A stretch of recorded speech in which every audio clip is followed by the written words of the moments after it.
What's happening? First thing in the morning, everybody ready to go. Got Moon out running the yard.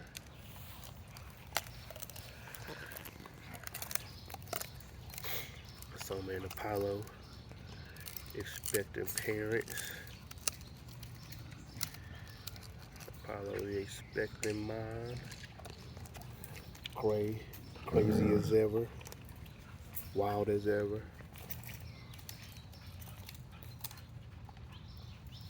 Out. I gotta make one of them stop where they start swallowing chunks of tree.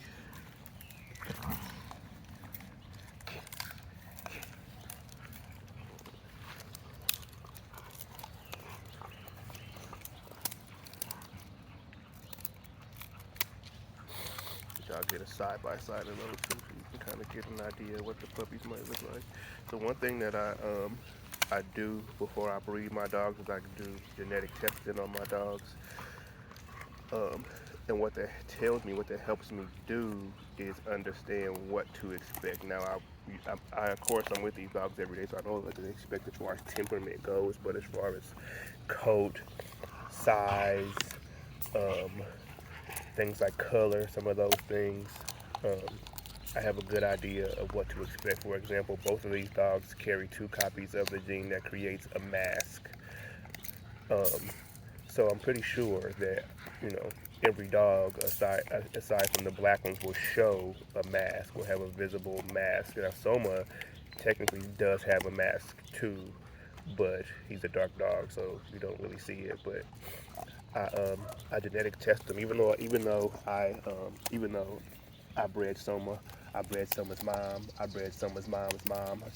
I bred Soma's mom's dad. Even though I know those dogs very well, I still just want to kind of see what's in there for when I get ready to take it to this dog to see how things match up. You know, see if they have the same traits for coats, how the traits for their sizes match up. You know, it's not just, I didn't just put together two dogs that I like. I put together two sets of genetics that I think will work towards giving me what I'm looking for. And even though, like I said, Gray is Moon's daughter, I bred Gray too. I did the same thing for her. I'll give another example.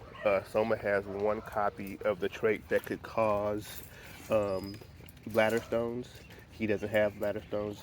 It really takes two copies to kind of really be at risk for that. But in knowing that, before I breed him to a dog and keep puppies off of that, or sell puppies off of that, I'll get them genetic tested to make sure that they don't also have a copy of that. So I'm not producing dogs that could possibly have two copies of that.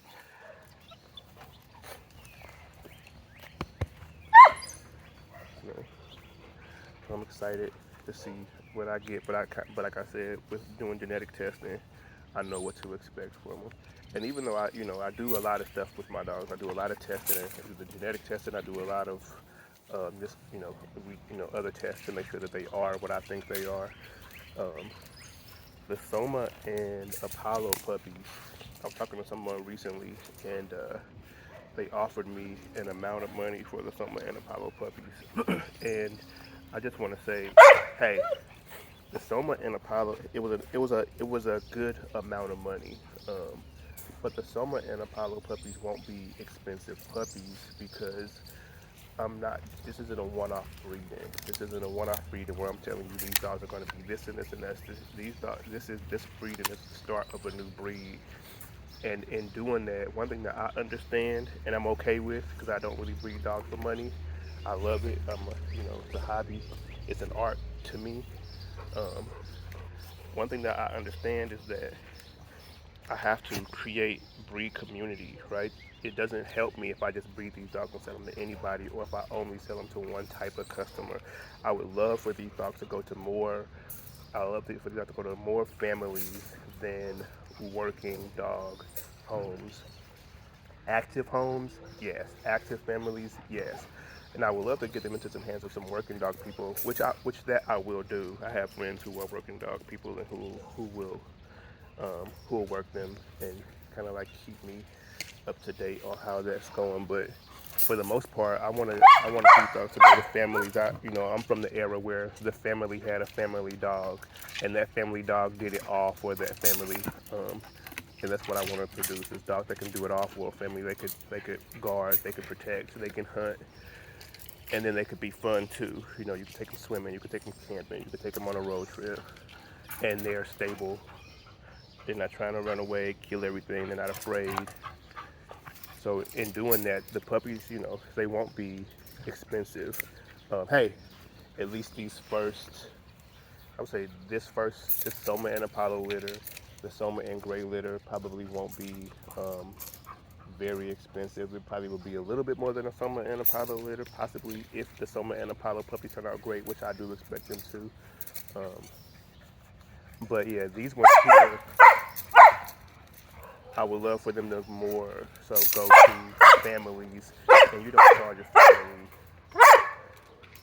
Well, me personally, like I said, if I ain't gonna charge a family for that thousands of dollars, I ain't gonna do that. Again, so for me, creating the Rogue Wolf community is just as important as creating the breed. If they don't go to good hands, um, then you never really know what you have. So again, they won't be expensive dogs. I'm looking for families first, active families first. I am not looking for put a dog in your backyard and play with it every once in a while. You know what I mean? I'm not looking for that. I'm looking for active families first, then working dog people or working dog families, and then we'll go from there. Hey, if I get a sense that you just want a dog to throw in your backyard and do nothing with it, they might be a little more expensive, but um, the same diligence that I take to test my dogs to check them out, I will be doing to rehome puppies. So hopefully we don't get many. Or Summer chill. Hopefully we don't get many or any of those people, but like I said, these. I know people who do breed the way that I breed for performance, and they do a lot of one-off breeding. This isn't a one-off breeding. This is the start of a new dog breed. And again, in doing that, you create a community. And I see people not really take advantage of controlling the community in the beginning. They just kind of put them anywhere, and it's still the breeds still thrive, but I can set myself up a little bit better if in the beginning I created a dope community of people who have these dogs. You look at other communities of other breeds and you look at how crazy that shit is. Sometimes no disrespect to any community, but say the American Bully community, that shit is nuts right now. The Presser community is is crazy. Those people are no disrespect to nobody. I fuck with both breeds and both communities, but I've been in the Presser community groups. That shit is nuts. They are nuts. And the American Bully community is just like that's probably a little sad. To keep it real. There's a few people who seem to be making good money. You never know if they are or not, but who seem to be making good money. But there are a few who are making healthy dogs, and you know what I mean. And then the community, because that's okay in the community, the dogs are for someone. No, no. He's gonna go look for a stick for me to throw for him. It ain't happening, big dog. It's too early.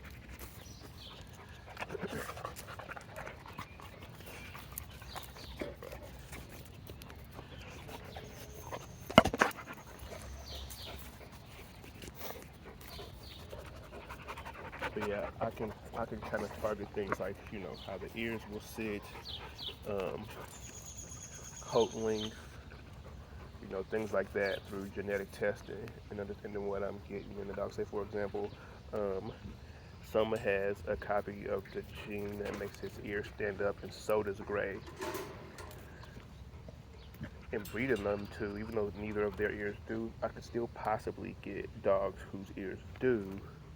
Um, but in breeding, let's say I breed Gray to a puppy from Soma and Apollo whose ears stand up. Now I got two copies in there, and I'm more likely to get a few dogs whose ears do, even though Gray's ears don't.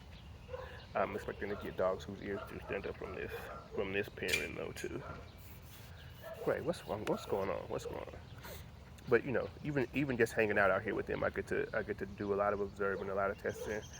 Gray is still very young. I like to see how they are as a puppy, but then again how they are as an adult. Apollo was wild as a puppy. She was, but a different kind of wild than Gray. So I want to see how long before I breed Gray. I want to see how long that lasts. Does it stay? Is that something that stands forever, or is that just something that she's got going on in her puppy nature? Um, so I know what to expect when people are getting puppies and when I'm as I'm creating the breed. Gray, sit. Gray, hey, Gray, sit. I took Gray out the other day to the park because I really don't have Gray around a lot of other dogs. Gray is the least truly tested of my dogs. You know what I mean? I just kind of like let Gray be wild. She does have some environmentals, you know, that that we check that I check all the time. But one thing I didn't do much with Gray is to get her around other dogs. And I took her out the other day, and she was fine. If they, as long as they didn't come around us, as long as they weren't within like 2-3 feet of us, she was fine. But once they got into 2-3 feet, she was a monster. She was an alligator. She wanted to grab him and kill him. And honestly, I wasn't sure that Gray had that in her. Not that I want that. I do have to do some work to control that. But I do like a dog that is a little bit dog aggressive if the dog is within a certain distance. Um, my dogs are super neutral as long as the dog. I could have dogs out in the field with them loose, and as long as those dogs don't approach my dogs could care less. But I knew that about Gray and Soma, and I also knew that I mean about Apollo and Soma, but I also knew that Apollo and Soma are definitely going to have a reaction if a dog approaches them too close.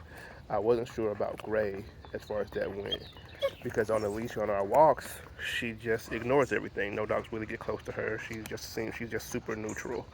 I wasn't even sure. I bred her to dogs that are super confident dogs, and again, certain environmentals you'll build confidence in your dog, but that's a training topic. We'll get into that another time. But um, so I knew that she was a confident dog, but I wasn't sure how confident until the other day, and I saw that and I was like, oh, okay, that's what's up. It's now I know. One, I know what I need to work on, and one, I know what's inside this dog. Um, and I take all that kind of stuff into documentation when I'm preparing to, you know, um, go further in creating the breed. But again, this video is just about creating the breed community. You know what I mean? And I'll need help from the people who get puppies. I want them to go to good homes. Again, I prefer family homes. I like to breed dogs. There's so many people who have working quality dogs, which I do. I have working quality dogs. I actually these two you see, the Apollo and Soma, are actually working dogs. And Moon, she's around here somewhere. They are actually working dogs, but I want to get back to breeding dogs I want to get back to families that have a dog, a good family dog, a good all-purpose family dog. Your kids can take your dog out and play fetch, and that dog is for sure to keep those kids safe. Your kids can take the dog swimming, and the dog will actually get in and swim with them without apprehension. Hey boy, what's your problem? I'm not throwing no stick for you, man.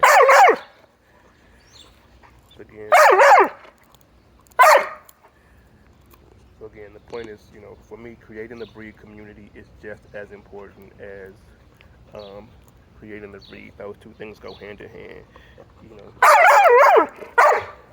If the breed community is ridiculous, then it's going to be tough to for the breed to go forward and thrive and do well um, and last a long time. So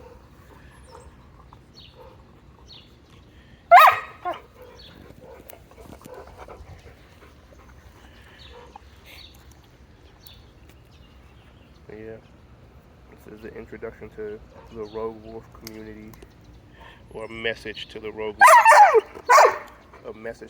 wolf community. If you out there, active families, want a dope dog, it's not thousands of dollars. Get at me.